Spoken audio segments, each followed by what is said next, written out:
बिस्मिल्लाहिर्रहमानिर्रहीम। अस्सलाम वालेकुम।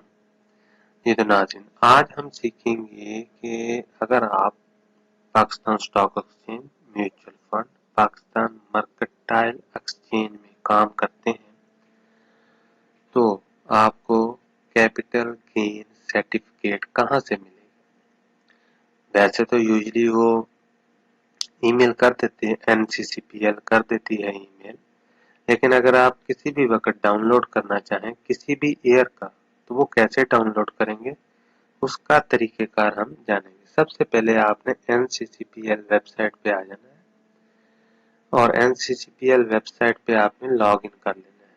यूजर नेम बना के लॉग इन कर लेना है। अगर आप ऑलरेडी रजिस्टर्ड हैं तो लॉग इन करें।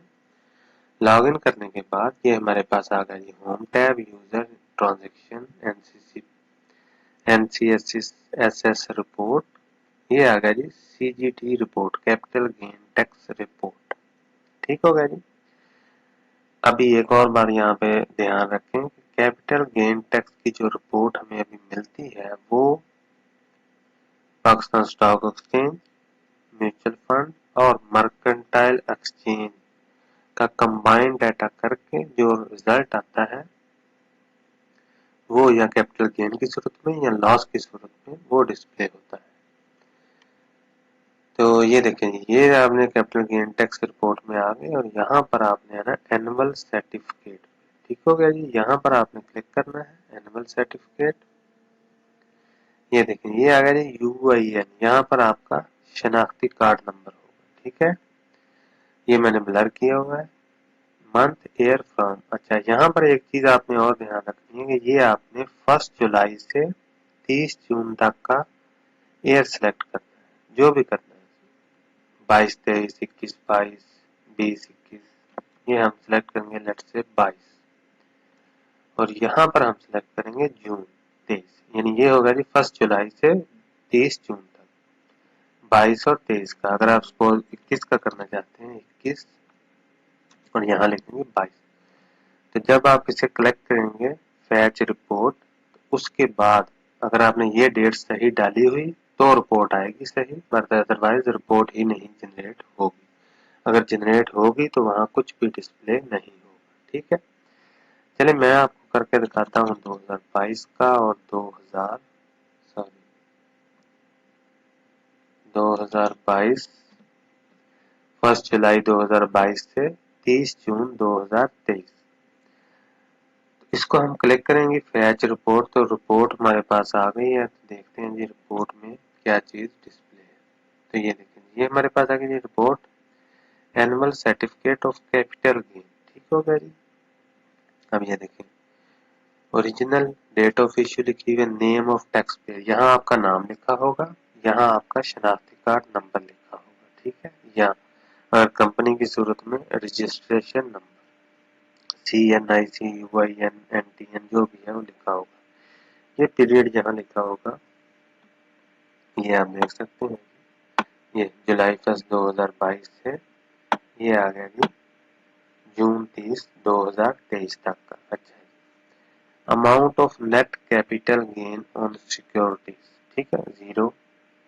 करंट टैक्स पेयर एग्जेम्प्ट है, ठीक है, 0 आ गया। Amount of net capital gain या loss on securities current tax payer यानी 2022 से 23 तक का, ये अगर ब्रैकेट डली हुई तो इसका मतलब है नेगेटिव यानी लॉस 83,791.47 रुपीज। ठीक, अगर ये ब्रैकेट नहीं डली हुई तो इसका मतलब है ये पॉजिटिव में है यानी गेन है, प्रॉफिट है। ठीक होगा जी।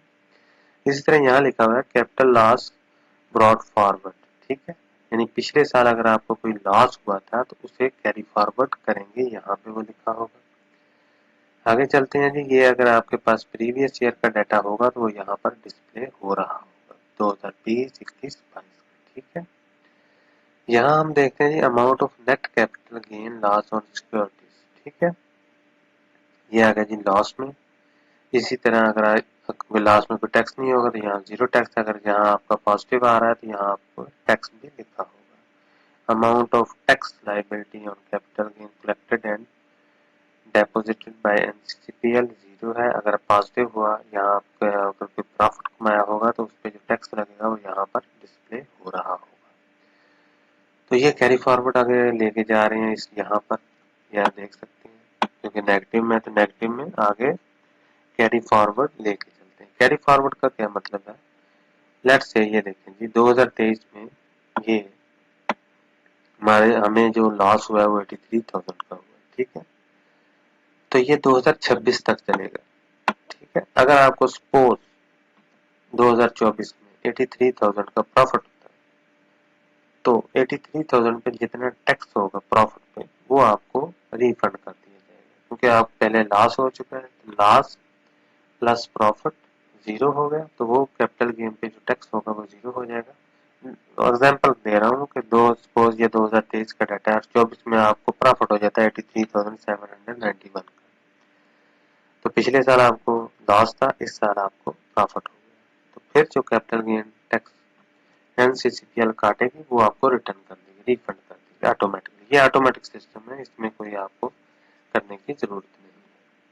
ये देखिए ईयर ऑफ एक्सपायरी 2026, यानी 2026 तक ये डाटा चलेगा। अगर आपके पास कोई प्रॉफिट आया तो वो एडजस्ट होता जाएगा, अगर नहीं आया तो ये 2026 में इसकी लिमिट खत्म हो गई, ठीक है। ये एक बहुत अच्छा वैसे इनिशिएटिव है एनसीसीपीएल का ऑटोमेशन के तहत। लेकिन एक बात इसमें हमें याद रखनी है कि इसमें mutual fund, Pakistan mercantile exchange और पाकिस्तान स्टॉक एक्सचेंज, ये तीनों चीजें शामिल हैं, यानी ऑटोमेशन है इन तीनों चीजों की। आपने म्यूचुअल फंड लिए हैं, आपने शेयर किए हैं स्टॉक मार्केट में, या आपने मर्केंटाइल एक्सचेंज में काम कर रहे हो, तो इन सब का डाटा सब में प्रॉफिट लॉस जितना भी आपको होगा वो कैलकुलेट करके टोटल ये यहाँ पे लॉस या प्रॉफिट बताएगा, और तीनों में ही एडजस्ट होगा। म्यूचुअल फंड में लॉस होता है वहां एडजस्ट हो जाएगा, स्टॉक एक्सचेंज में लॉस होता है वहां एडजस्ट हो जाएगा, यहाँ प्रॉफिट होता है। तो ये तीनों मर्केंटाइल में भी इसी तरह, ठीक होगा जी। ये था जी इसका सर्टिफिकेट की डिटेल। यहाँ पर सिग्नेचर होंगे, ये ऑटो जनरेटर होगा। ये अगर आप टैक्स फाइलिंग वगैरह करते हैं तो वहां आपको इस सर्टिफिकेट की जरूरत होती है। मिलते हैं जी।